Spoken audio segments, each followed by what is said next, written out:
Around 2 in the afternoon, on November 16, 1839, the river at Coringa began to rise. The storm's peak was still hours away. Rain could not explain it. The river, which normally carried water toward the sea, stopped, swelled, and began moving back. The water was salty. A freshwater river does not carry salt down from the hills. Salt pointed to one answer. The sea was already entering the channel. In daylight, before the full force of the wind, salt water was moving up the river, toward the town, the shipyards, the rice stores, and the houses. Coringa stood in the Godavari Delta, on flat, low ground, where the shore breaks into river arms, creeks, shoals, and mouths. On a chart, it looks like a palm pressed into wet sand. Between the fingers, river water leaves every day. Under a long wind from the bay, water can move through those gaps in reverse. In front of the town lay a shallow bay, sheltered from the ocean by Hope Island, a long sand spit. In calm weather, it made the bay a useful roadstead. Ships anchored there. Holes were repaired. Rice was loaded. Coringa lived from the water. So people stayed. The sea had entered this delta before. In 1832, an easterly storm drove about 5 feet of water into the portmaster's house. For people living there, this was a working risk. Leaving the water meant leaving work. An old chart shows the mechanism better than any description. Put a finger on Coringa and trace the line out to the bay. On an ordinary day, movement runs from land to sea.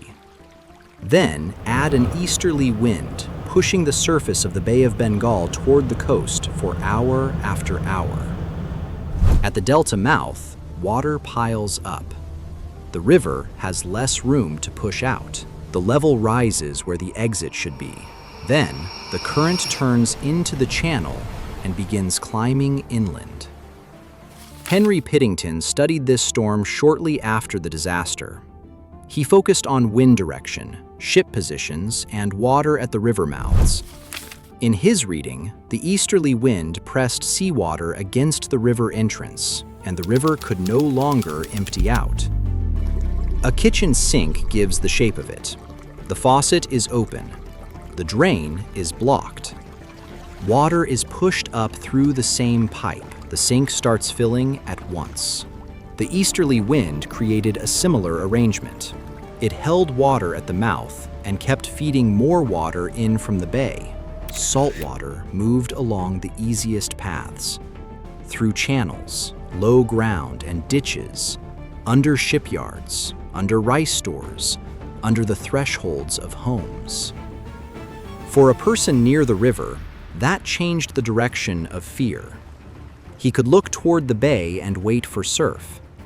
At the same time, water was already rising around him. The bay was behind him before any clear coastal wave appeared in front. In the first part of the disaster, the town was losing dry ground. Late that night, the center of the cyclone passed very close. The wind turned sharply to the southeast and rose to hurricane force.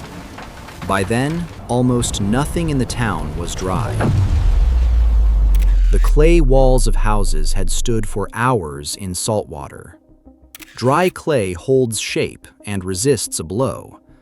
Wet clay softens from inside and loses density. By night, parts of those walls were no longer behaving like walls. Now the wind hit a town where many walls had already lost their base. Ships torn from their anchors moved over flooded shoals and streets like heavy wooden rams. One stone point in the delta kept a record. On Hope Island stood a lighthouse. Its keeper, William Larkins Pascal, remained inside the tower. By evening, the island was underwater. At about 10 o'clock, the wind shifted to the southeast, and the sea began beating against the tower. Pressure from outside burst the heavy door inward.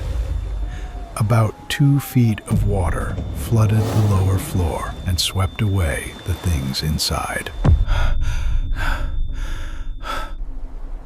2 feet is about knee height. Inside a stone lighthouse, built to guide ships above the tides, it means seawater had entered the protected tower. At the same time, the glass lantern above was torn away. The tower lost its light above and its door below. Pascal waited out the storm in the middle of the stone cylinder, caught between water forcing its way in from below and the top being torn apart by the wind. When daylight came, he went down to the shore and found 5 bodies on the sand. After the storm, ships gave the clearest record of the water's direction. Vessels were found deep inside the delta, in channels, in fields, far from the normal line of surf. Reports also mention local rice boats lost or damaged in the roadstead. But the larger holes found deep inside the delta recorded another part of the storm. The rice boats show what the roadstead lost. The larger holes show where the force went. Their position matters more than the wrecking itself. A coastal wave does not normally place a whole ship deep inside a delta. These holes had been carried through the low passages, the same direction the saltwater had taken during the day. Modern retellings often repeat a 40-foot wave, 20,000 destroyed vessels, 300,000 dead, and November 25th. Near contemporary documents point elsewhere. The main impact fell on the night of November 16th into November 17th, 1839. An early official report set the lower boundary at 5,000 dead. Newspapers carried rumors above 20,000. The 300,000 figure appears later, likely drifting from other Bengal storms, and does not survive a population check. The same caution applies to water height. Pascal's 2 feet belong to the lower floor of one lighthouse. That mark does not describe the whole surge along the coast. 40 feet in late summaries needs separate proof before it can be used for all of Coringa. The traces that can be placed on a map are enough: salt in the river, the lighthouse door, the watermark inside the tower, and ship holes inside the delta. On the night into November 17th, the wind, the shallow bay, Hope Island, the river mouths, and the low delta came together as one system.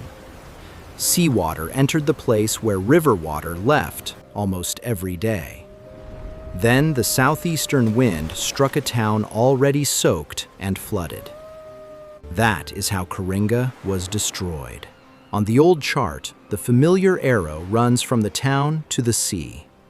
On that day, the first clue was salt in the river. It showed that the arrow already had to be read backward.